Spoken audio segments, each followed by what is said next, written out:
Good morning and happy Friday. So my name is Jen Bailey. I'm a VSG athlete, and yeah, today's, look at, I didn't even change the title of this. Sorry guys, on here it says physical activity post-VSG. Or wait, yes I did. I don't know. It's Friday morning. I got some good sleep, real good sleep, to where I woke up confused. So hey, we're just gonna roll with it. But anyhow, so this morning we're gonna go over physical activity. And yeah, let me get comfortable here. Karma, are you good? He's set. So let's get right into it. First, what is physical activity? It's movement that's part of your normal day. We definitely want to be active post-surgery, whether it's, you know, right after surgery. They get us up and moving while we're in the hospital. They're like, you know, as soon as you wake up, you get an hour or so, and they're like, all right, you got to walk. Okay, these are the things we do, and then it just continues on from there. That part, you know, I'm not a doctor. This is just like my own journey, my info, and I'm sharing it with you. But yeah, I know they told me the whole point of getting up and walking is to get that blood flowing, because they're not going to leave those leg sleeves on you to prevent blood clots or any of that. Like, you have to put in the work pretty much. So yeah, that's what we're doing. But it's definitely helpful. So why is it important? It increases energy. It helps with the weight loss and weight management. Like, once you reach your level, this activity is just going to help you maintain there. Obviously, the eating part is a huge deal. That's like the 80% of it kind of thing. But it really does help. You get less chance of depression and anxiety, and it reduces the risk of disease. So like, you know, not like other kinds of diseases, but you know, things that include like heart disease, that kind of stuff, high cholesterol, things like that. So, you know, obviously if you're eating right, you have a healthier body. For me, it definitely helped with my depression. I like fully diagnosed with depression, and I'm able to stay off of medication because of physical activity. It helps a lot. Next, how can it be incorporated into your day? So if you're, you know, just starting out with it, let's say you're post-surgery, you haven't got the all clear yet, you can just do your normal walking. Get up, we're supposed to be walking a few minutes, like every hour, you know, getting that blood flowing so we don't get those blood clots. We get out there, if you can do gardening, get your body moving that way. Once you get the all clear and you can really like do things, you know, go out and wash your car. You save money, you get that body movement in. And I have read that washing your car can burn up to like 200 calories. So like, do your thing, you know. I guess in this day and age, be mindful with that water though. So doing chores at home, vacuuming can also burn like 150 calories. So these things that you're kind of naturally doing definitely help you. Another easy one is parking farther away from the store. You get those extra steps in, like, do the most with what you can. I mean, that's free, that's easy, and it works out great for your body. Next is incorporating fitness. So there's a few different ways we can incorporate like more than just the basic activities. So when we start getting into fitness, fitness is flexibility, there's strength training and cardio. Strength training can also be called resistance training.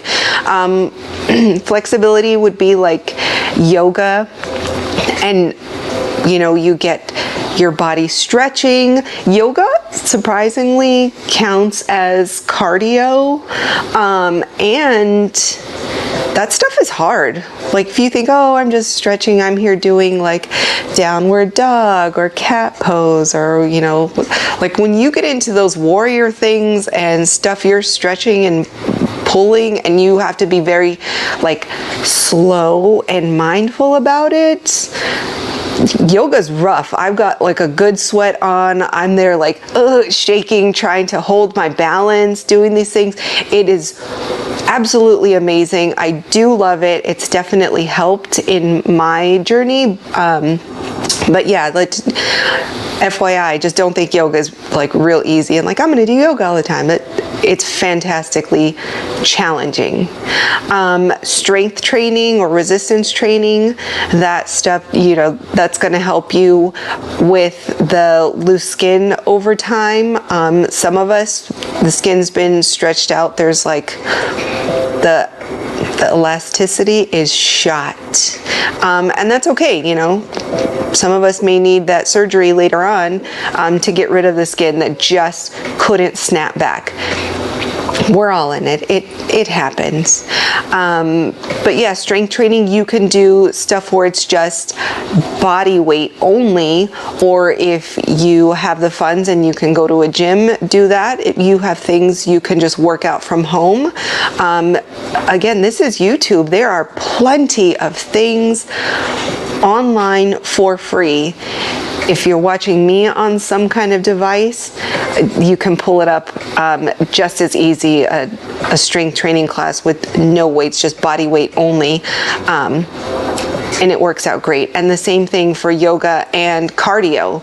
So cardio, get yourself on out there. There's plenty of cardio ways. I did have my notes here. Okay, what counts as cardio?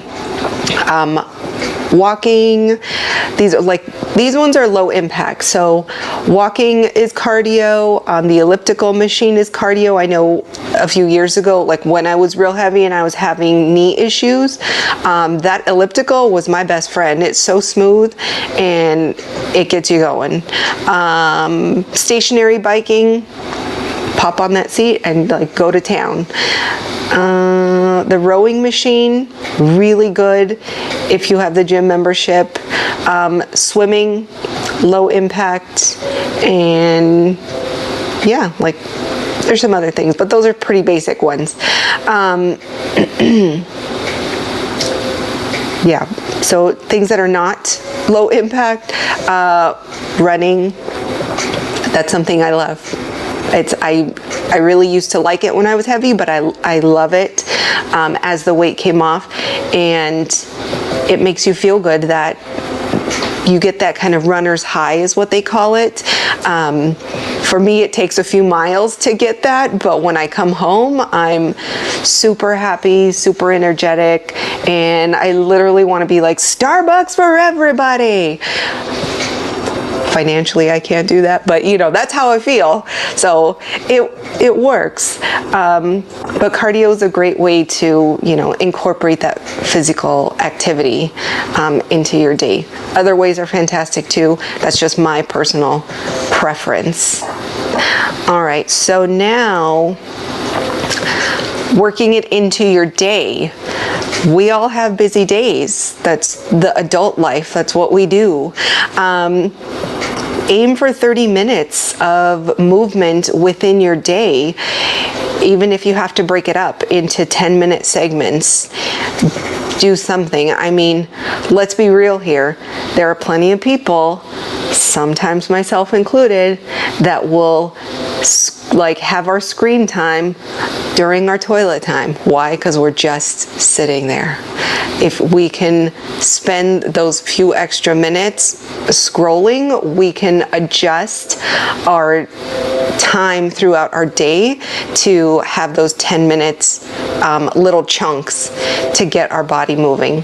Get out there, go for a walk, take your dog on a walk, just walk like by yourself, enjoy the scenery of what's going on. Just embrace the little moments of it. I know when I'm out there running, and I may look like a weirdo, I don't know, but it doesn't bother me when I'm running with our training group. Sometimes I'll go and I'll touch the flowers as we're running past, because I want to be in that moment. There's some new things that I've never seen, or I just want to feel the texture of them. And, you know, go out there, spend that time, but enjoy it. Get the sunshine with your sunscreen, because, you know, we have this skin for life. Create goals.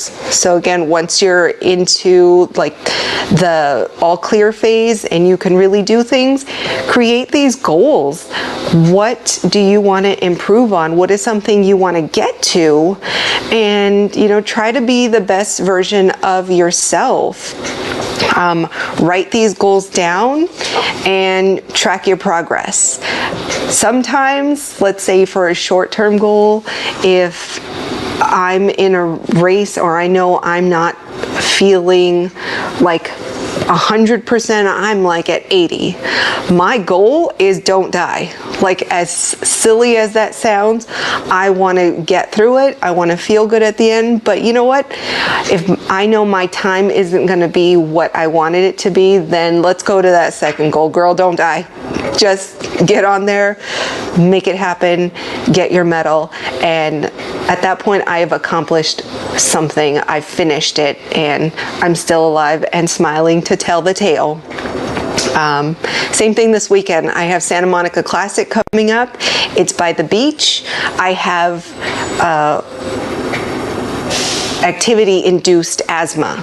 So whenever I'm near the beach, I have to use a little more of the inhaler. It's a little harder to breathe down near all that moisture.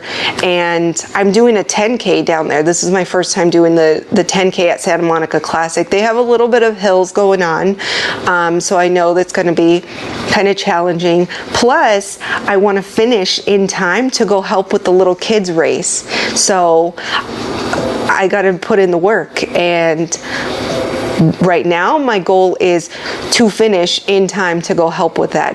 We start at 8:30 and I have to be at the kids section at 10. So, you know, we'll see. It's run, little legs, run, make this happen. But yeah, that's, you know, we'll see my progress in that. Maybe I'll get a PR in this 10K. Maybe I won't. All in all, it is still okay. But goals are good. All right, so reminder, change takes time. We can't expect to get the all clear, go out there and make this stuff happen immediately.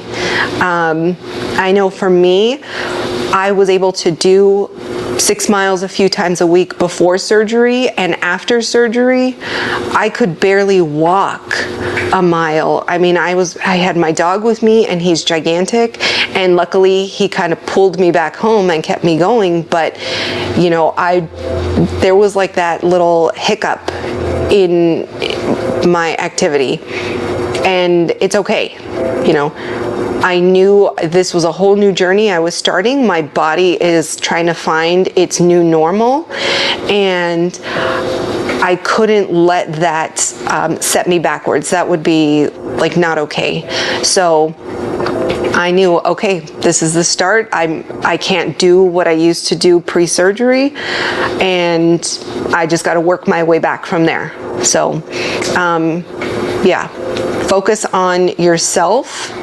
That's huge, because I know for me, I like to put other people first. I'm like I'm a mama and I'm a wife and I just love helping people. But ultimately, if I'm not at my best, how can I be there for anyone else? Keep moving when it feels tough. You know, back to that story, I definitely thought that was it, like, oh my gosh, what's going on? But I had to keep going. And the same thing, once I started, like, I got past that walking phase and I knew, okay, I could walk a mile, I can walk 2 miles. Let me try incorporating jogging. There was no running in that goal section yet because I knew I wasn't there. But it was tough and I had to keep going because I do have long-term goals and things that I wanted to do. Find a community that's going to help encourage you and keep you motivated and keep you accountable. I have the running community. I have people that are out here in my city. I have people that are, so many more people that are in LA. But you know, in this digital age, we have all of our online friends. We have Strava, things where we can encourage people, put the little likes on their activity, or put messages, comments in their activity for the day. And it's a great way. There's people that I talk to that are in other states, like clear across the country, and that's a great thing. This community is a wonderful thing to help keep me going. So I hope that you find someone or multiple people to do the same. If not, reach out to me and I will be your cheerleader. And last and most importantly is never compare your beginning to someone else's middle. That was huge before surgery for me. I would always compare myself. I can't do this. Why? Look at that person. They're running so fast. They're going these long distances. Someone may be heavier than me and doing a lot more than me. It was endless in my head of the comparisons. And the reality was, they may be way further in their journey. They're years into it and I'm not. And that's okay. So you focus on yourself, you do what works for you, and know that you know, over time, you're gonna be in the middle of your journey and your goals are going to keep getting bigger and better, and you're going to want to do all these wonderful things that eventually you absolutely will do. You just keep grinding, you keep pushing. But yeah, that's probably the biggest takeaway for me is don't compare. It ain't worth it. We all have our start points, and maybe this is yours, but you can do some awesome things. Hi, my baby dog. So hi. Yeah, that's where it is, and you know, I just wanted to share these things with you and let you know that you too can make big things happen. Look at me. I went from doing all that to having surgery, not being able to really walk just a mile, to getting back into marathoning and completing my first post-VSG marathon just a couple years after surgery with all of the hard work. And I did feel really, really great mentally, emotionally, physically. Got to make some adjustments to my nutrition, hydration, but that's part of this process, that's part of the journey. So if you're feeling nosy, if you do want to follow, I'm on Instagram as Jen_Bailey17 or Strava. Strava's free. Go on there and you can track the things that you're doing. You can follow along with other people, find people in your community. There's also a section on there where you can see what kind of clubs are out there, whether you want to do Zumba, whether there's yoga, there's runners, there's walkers, and if walking a marathon is very much a real thing. You can absolutely do all of these awesome things with the community and these wonderful people that you surround yourself with. So with that said, I hope you got some value out of this. And yeah, until next time, first, I hope you have a super fantastic weekend. Enjoy all that it has to offer. Go outside, even if it's for a few minutes. Enjoy some of the sunshine. And yeah, until next time, sending light, love, and happiness. See you later.